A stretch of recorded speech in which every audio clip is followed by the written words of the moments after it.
Hello friend, मैं एक्सोमा डेंडवाल आप सभी का स्वागत करता हूं आपके अपने यूट्यूब चैनल नर्सिंग पाठशाला पे।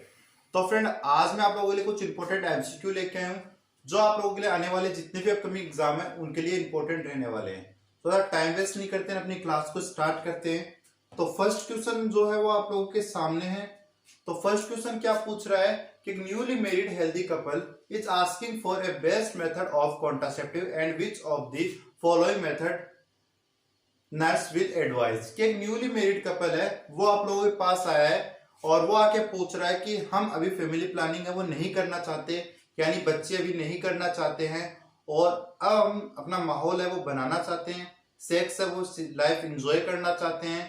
तो आप हमें बताइए कि हमारे लिए सबसे अच्छा कॉन्ट्रासेप्टिव मेथड है वो कौन सा रहने वाला है। ऑप्शन में आप लोगों को पूछा गया है, बेरियल मेथड को बताया गया है, रिदम मेथड बताया गया है, इंट्रायूटेराइन डिवाइस बताई गई है और कंबाइंड ओरल पिल्स बताई गई है।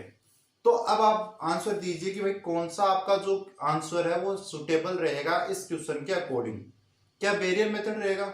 बेरियल मेथड में कौन कौन से आते हैं? बेरियल मेथड में आपका कंडोम आता है और आपका क्या आता है, आपका फिर आता है जो फीमेल कंडोम है वो आते हैं, वे जो वेजाइनल केप है वो आती है, डायफ्राम आता है। तो ये सारी चीजें आपकी किस में आती है? बेरियल मेथड में आती है। रिदम मेथड की आप बात करते हो जिसको आप कैलेंडर मेथड के नाम से जानते हो कि सर अपन पीछे 5 मेंस्ट्रुअल साइकिल पता होना चाहिए, उसमें लॉन्गेस्ट साइकिल निकालेंगे, स्मॉलेस्ट साइकिल निकालेंगे, तो वो बहुत कॉम्प्लिकेटेड हो जाएगा, आप किसी को ये चीजें बता नहीं सकते। ठीक है, और वो बेचारा कपल यही निकालने बैठेगा तो उसकी रात तो यही निकालने में खत्म हो जाएगी। तो आप ये रिदम मेथड थोड़ी एडवाइस करोगे उनको। नेक्स्ट आते हैं आपका आईयूडी इंट्रायूटेराइन डिवाइस। अब आप स्टार्टिंग में इंट्रायूटेराइन डिवाइस लगा दोगे, उनको 5-5 साल तक थोड़ी बच्चे नहीं करने हैं। आप इंट्रायूटेराइन आपकी 3 साल के लिए प्रिवेंट करती है, 5 साल के प्रिवेंट करती है, 10 साल के लिए प्रिवेंट करती है। और दूसरी बात, फीमेल को इसके अंदर क्या होता है, प्रॉब्लम होती है, पेन होता है, ब्लीडिंग होती है, तो आप ये भी उनको रेफर नहीं कर सकते। देन आपका आता है कंबाइंड ओरल पिल्स, यानी ओसीपी के नाम से अपन इनको जानते हैं। तो इसके अंदर आपका जो सुटेबल आंसर रहने वाला है वो ओसीपी ही रहने वाला है। अब ओसीपी आपने सब बता दिया कि ओसीपी राइट आंसर रहेगा, लेकिन ओसीपी के बारे में बहुत सारी कंफ्यूजन रहती है। पहली कंफ्यूजन ये होती है भाई अपन इसको स्टार्ट कैसे करें, अगर एक दिन ओसीपी मिस होगी तो अपन क्या करें, 2 दिन ओसीपी मिस होगी तो अपन क्या करें। तो ये सारी चीजें बहुत ही दिक्कत पैदा करती है और बहुत ही कंफ्यूजन पैदा करती है। बहुत सारे लोग आपके पास बार बार पूछने आएंगे कि मैंने ओसीपी तो दिलाई अपनी वाइफ को लेकिन अब मेंस्ट्रुअल साइकिल नहीं आ रहा है उसके, और उसके जो कब मेरे को स्टार्ट करनी है वो एक दिन भूल गई, अब क्या करूं मैं, वो प्रेग्नेंट तो नहीं हो जाएगी, वो 2 दिन भूल गई, अब मैं क्या करूं। तो वो सारे क्वेश्चन अपन यहाँ पर सॉल्व कर लेते हैं। पहला क्वेश्चन आता है कि भाई ओसीपी को लेना स्टार्ट कब करें। तो सर आपको ओसीपी लेनी है मेंस्ट्रुअल साइकिल के 5th डे, 5वें दिन से आपको ओसीपी स्टार्ट करनी है और रेगुलर उसको लेते रहना है। ठीक है। देन क्वेश्चन आता है कि आप जब फीमेल एक ओसीपी ले रही है तो उसका थोड़ा बहुत साइड इफेक्ट ये हो सकता है कि आपके मेंस्ट्रुअल साइकिल के अंदर थोड़ा बहुत उतार चढ़ाव आपको देखने को मिलेगा। तो ज्यादा टेंशन लेने की नीड नहीं है कि भाई इतनी तारीख को आपके मेंस्ट्रुअल साइकिल आने वाले थे, 2 दिन ऊपर चले गए, क्या मैं प्रेग्नेंट तो नहीं हो गई हूँ। तो फालतू की टेंशन लेने की नीड नहीं है। ओसीपी अगर आप ले रहे हो तो थोड़ा बहुत हार्मोनल इम्बेलेंस, क्योंकि टेबलेट जो आती है वो हार्मोनल टेबलेट आती है, तो हार्मोनल टेबलेट आएगी तो थोड़ा बहुत हार्मोन के अंदर, और आपका जो मेंस्ट्रुअल साइकिल वो भी हार्मोन के कारण ही आता है, तो थोड़ा बहुत उतार चढ़ाव आपको देखने को मिलेगा। तो ज्यादा कंफ्यूज नहीं होना है। आई बात समझ में? देन अब आते हैं क्वेश्चन क्या कि एक फीमेल है वो ओसीपी लेना भूल गई, ओसीपी लेना भूल गई, आपको आपका फ्रेंड कॉल कर रहा है, यार ओसीपी ने तूने बताया था वो एक दिन भूल गई, अब क्या करूं मैं, क्या वो प्रेग्नेंट हो गई? अरे नहीं, आपको क्या करना है, ओसीपी लेना भूल गई तो नेक्स्ट डे क्या करना है, फीमेल को वो ओसीपी दे देनी है। मतलब आज उसको ओसीपी मिस हुई तो नेक्स्ट डे उसको तब भी याद है कि भाई मैंने ओसीपी लेना भूल गई, अब वो ले ले, और नाइट को जो ओसीपी वो रेगुलर ले रही है वो लेती रहे, तो कोई टेंशन वाली बात नहीं है।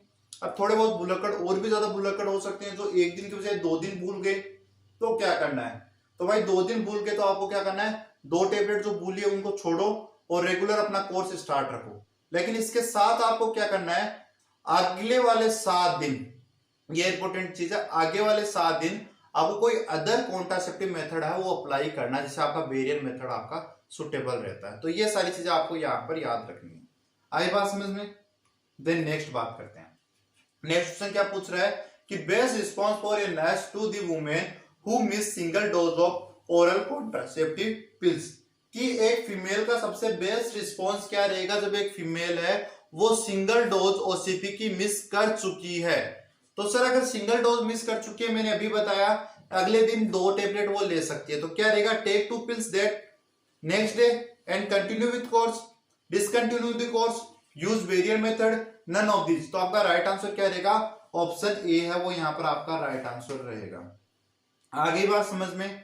देन नेक्स्ट क्वेश्चन आप लोगों के आ रहा है कि the best time of insertion of IUCD in women is, कि वुमेन है उसके अंदर आपको इंट्रायूट्राइन कॉन्ट्रासेप्टिव डिवाइस है वो लगानी है, सबसे अच्छा टाइम क्या है sir, within first week of menstrual cycle, 14 day after menstrual cycle, 1 week before menstrual cycle, during menstrual period.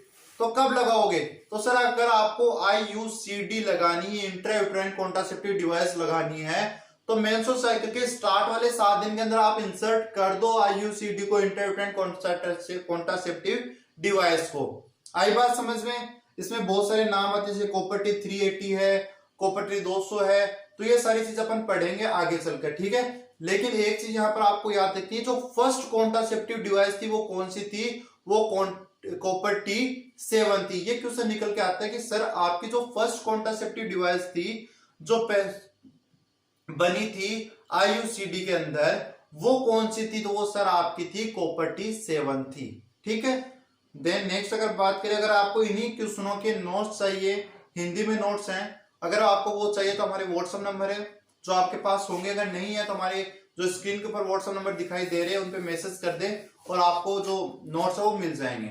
Next question आ रहा है, commonest side effect of copper T, क्या फीमेल को आप कॉपर टी लगा रहे हो तो उसका सबसे कॉमन साइड इफेक्ट क्या रहने वाला है, क्या फीमेल को पेन होगा, ब्लीडिंग होगी, वेजाइनल डिस्चार्ज होगा, पेल्विक इन्फ्लामेशन होगा। देखिए अगर आपको लग रहा है कि भाई पेन भी होता है, ब्लीडिंग भी होती है, वेजाइनल डिस्चार्ज होता है, पेल्विक इन्फ्लामेशन भी होता है, तो आप सही हो। फीमेल को पेन भी होगा, ब्लीडिंग भी होगी, वेजाइनल डिस्चार्ज भी होगा, पेल्विक इन्फ्लामेशन भी होगा। लेकिन क्वेश्चन में क्या पूछा है, कॉमनेस्ट साइड इफेक्ट पूछा है कि ऐसा साइड इफेक्ट जो देखने को ही मिलता है, डेफिनेटली देखने को मिलेगा, कॉमन है वो चीज। तो क्या रहेगा आपका, फीमेल के अंदर क्या होगी, ब्लीडिंग है वो होगी, ठीक है। देन नेक्स्ट बात करें तो नेक्स्ट क्वेश्चन आ गया है, absolute Contra indication of OCP, कैसी कंडीशन जिसके अंदर अपन फीमेल को OCP नहीं दे सकते। 2 टाइप के कॉन्ट्रा इंडिकेशन होते हैं, एक तो डेफिनेट जिसके अंदर अपन दे ही नहीं सकते, भाई अपन इनको OCP प्रिस्क्राइब नहीं करनी है, और एक होते हैं कैसी कंडीशन जिसके अंदर फीमेल OCP ले तो सकती है लेकिन कुछ डॉक्टर की एडवाइस के बाद ही। तो thromboembolism, liver disease, breast cancer या ऑल ऑफ वो। तो आपको बता दूं, अगर एक फीमेल है उसको ब्रेस्ट कैंसर हुआ है तो आप उसको OCP नहीं दोगे।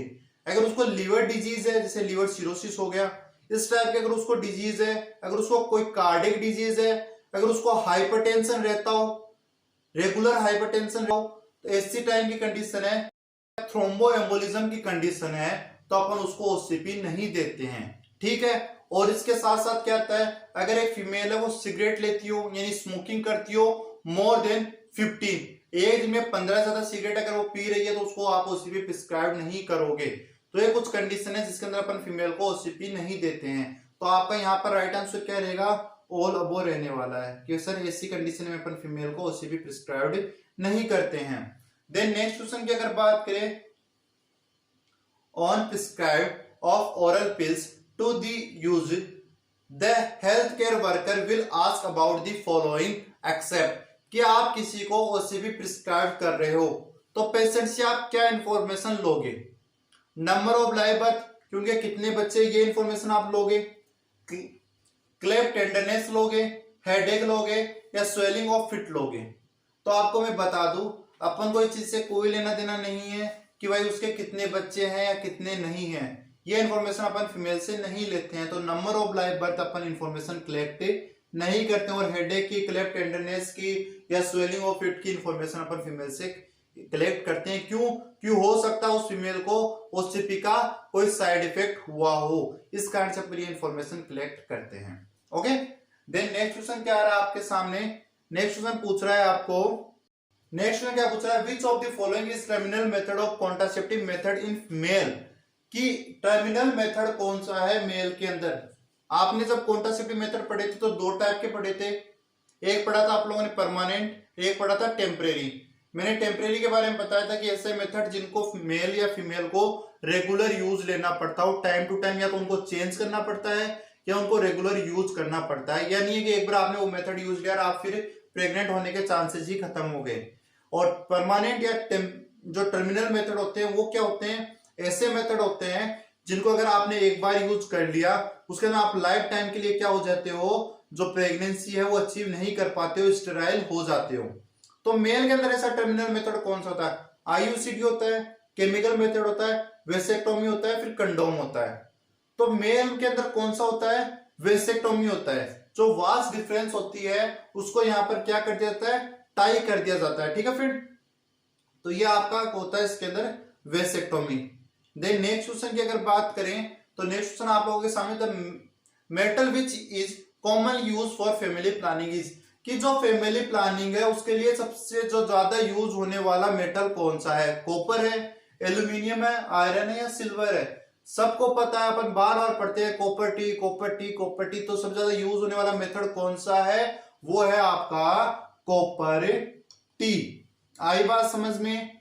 देन नेक्स्ट अगर बात करें अपन, which of the following method of contraceptive can prevent sexual transmitted disease, कि एक जो सेक्सुअल ट्रांसमिटेड डिजीज है उससे प्रिवेंट करने वाला मेथड कौन सा। यहां पर दो क्वेश्चन आपके क्लियर करूंगा, एक आपका oral pills option A, option B है कंडोम, ऑप्शन सी है कॉपर टी, ऑप्शन डी है सर्वाइकल केप। तो जो सेक्सुअल ट्रांसमिटेड डिजीज है एसटीडी है वो जो प्रिवेंट करता है वो आपका कंडोम है। और यहां पर एक क्वेश्चन और आता है कि अगर आप जो सेक्स वर्कर होते हैं उनको अगर आप कॉन्ट्रासेप्टिव मेथड के लिए एडवाइस कर रहे हो वो कौन सा मेथड यूज करें, तो वो सबसे बेटर मेथड वहां पर क्या रहने वाला है, वहां पर कंडोम रहने वाला है। क्यों, क्योंकि वहां पर एसटीडी होने के चांसेस बहुत ज्यादा होते हैं। इसलिए आप कहोगे कि भाई जो सेक्स वर्कर है वहां पर अगर कॉन्ट्रासेप्टिव मेथड की बात करें तो आपका कौन सा होना चाहिए, कंडोम होना चाहिए। आई बात समझ में। आगे चलें, चलो तो भाई आगे चलते हैं। और आगे क्या पूछा है, which of the following neoplasm यानी cancer has been associated with the use of oral contraceptive pills. ठीक है, कि अगर ऐसा कौन सा नियोप्लाज्म है जो ओसीपी लेने से हो सकता है या चांसेस बने रहते हैं, breast cancer, ovarian cancer, endometrium cancer या हिपेटिक एडिनोमा। तो सबसे ज्यादा चांसेस किसके रहते हैं, ब्रेस्ट कैंसर के रहते हैं। तो आपको यह भी याद रखना है कि ओसीपी ये नहीं कि भाई ओसीपी के बारे में जान लिया तो वो ओसीपी को स्टार्ट कर दो, भाई ओसीपी ही लेते रहो। नहीं, हर चीज के कुछ न कुछ कॉम्प्लिकेशन होते हैं, अगर वो चीज ओवरलोड होती है तो बहुत ज्यादा दिक्कत कर सकती है। इसलिए आपको रेगुलर यूज कोई भी चीज नहीं लेनी है। अगर आपको लंबे समय तक कॉन्ट्रासेप्टिव यूज करना है तो आप डंपा का यूज कर सकते हो, आप आईयूसीडी इंट्रायूटेराइन कॉन्ट्रासेप्टिव डिवाइस लगा सकते हो, नोर प्लांट लगा सकते हो जो आपको 3-3 महीने, 1-1 साल, 3-3 साल के लिए आपको प्रिवेंट करते हैं। तो वो चीजें आप यूज कर सकते हो। रेगुलर ओसीपी ले रहे हो तो वो दिक्कत कोज करती है आपके। ठीक है, देन आगे बात करें, natural method of contraceptive is, कि कॉन्ट्रासेप्टिव का नेचुरल मेथड कौन सा। बात करते हैं पहले नेचुरल मेथड होते हैं क्या है। तो नेचुरल मेथड फ्रेंड वो मेथड होते हैं जिनके लिए आपको बाहर से मेड कोई भी इंस्ट्रूमेंट यूज करने की नीड नहीं होती है। कोइटस इंटरप्शन, कोइटस इंटरप्शन अपन किसको बोलते हैं, विड्रॉल मेथड को बोलते हैं। इसका मतलब क्या होता है, जब आप सेक्स कर रहे हो, सेक्सुअल एक्टिविटी परफॉर्म कर रहे हो बगैर किसी डिवाइस के, तो उस समय जब आपका एजाकुलेशन हो रहा है, जब आपके स्पर्म निकलने वाले होते हैं, उसी समय आप अपने पेनिस को वेजाइना से बाहर निकाल लेते हो। इसको बोलते हैं कोइटस इंटरप्शन मेथड या विड्रॉल मेथड। लेकिन इसकी जो पीआई होती है, पर इंडेक्स होती है, वो 30 के आसपास होती है, तो इसकी फेलियर रेट बहुत ज्यादा हो सकती है। ठीक है, देन होता है breast feeding. Obviously breast feeding एक नेचुरल मेथड है। एक फीमेल अगर वो एक्सेसिव जो ब्रेस्ट फीडिंग वो अपने बच्चे को करा रही है तो उसमें उसके जो ओवुलेशन है वो नहीं होगा। ठीक है, बोथ एंड बी। और कंडोम, कंडोम आपके फिजिकल मेथड में आता है। तो आपका यहाँ पर राइट आंसर क्या रहेगा, राइट आंसर आपका रहने वाला है ऑप्शन सी। ठीक है, देन नेक्स्ट क्वेश्चन की और लास्ट क्वेश्चन की अगर अपन बात करें तो लास्ट क्वेश्चन क्या पूछ रहा है आपका, the emergency contraceptive for women is. Emergency contraceptive मतलब क्या है कि भाई आपने माहौल बना लिया, एजाकुलेशन वेजाइना के अंदर ही हो गया, अब आपको घिरा है, टेंशन हो गई कि भाई आप फीमेल है, वो प्रेग्नेंट हो सकती है, इमरजेंसी हुई कि नहीं हुई, तो उस समय आप मेथड यूज ले रहे हो, वो होते हैं इमरजेंसी मेथड। क्या होता है, माला डी होती है, माला एन होती है, दोनों ओसीपी का पार्ट है। लियोनोजेस्ट्रोल होता है या प्रोजेस्ट्रॉन होता है।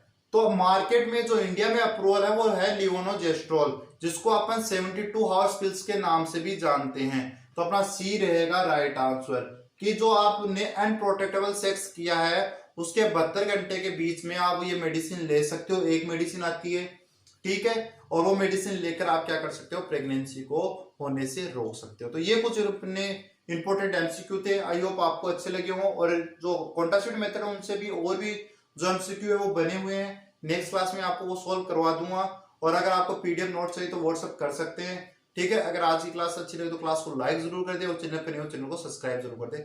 Thank you friend.